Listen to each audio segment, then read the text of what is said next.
خبر ہے کہ وزیر اعظم کی زیر صدارت انسداد دہشت گردی اور ریاستی ریٹ کے لیے قائم اسٹیئرنگ کمیٹی کا اجلاس اور فیلڈ مارشل عاصم منیر، مشیر قومی سلامتی لیفٹیننٹ جنرل عاصم ملک اور وفاقی وزراء کی شرکت ہوئی ہے اس اجلاس میں، اور اجلاس کا احوال جانتے ہیں۔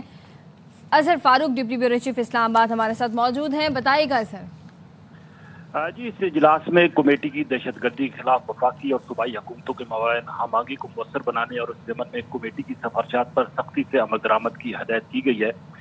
وزیر اعظم شہباز شریف نے اس اجلاس سے خطاب کرتے ہوئے کہا کہ ریاست پاکستان دہشت گردی کے ناسور کو جڑ سے ختم کرنے کے لیے پرعزم ہے اور دنیا دہشت گردوں کے خلاف ہماری کامیاب کارروائیوں کی معترف بھی ہے۔ انہوں نے کہا کہ ریاست پاکستان نے دہشت گردی کے خلاف جنگ میں کثیر الجہتی حکمت عملی اپنائی ہے۔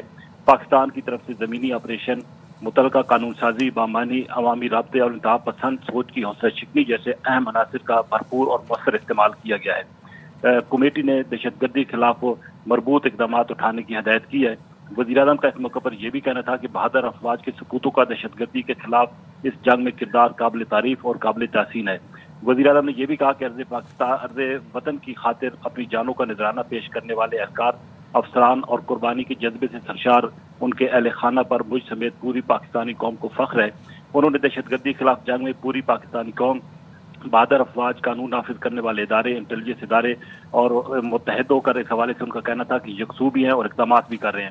وزیر اعظم نے یہ بھی کہا کہ پاکستان کی بہادر افواج نے آپریشن رد الفساد، آپریشن ضرب عزم میں دہشت گردوں کا بھرپور مقابلہ کیا اور حالیہ تاریخ ساز ماہ کا حق میں دنیا نے پاکستان کی فتح کو تسلیم بھی کیا ہے۔ انہوں نے کہا کہ پاکستان کو فتنہ ہندوستان اور فتنہ الخوارج اور اس طرح کی دوسرے سماج دشمن عناصر کے مکمل خاتمے کے لیے جامع، مؤثر اور قابل عمل حکمت عملی پر کام کر رہی ہے اور کرتی بھی رہے گی۔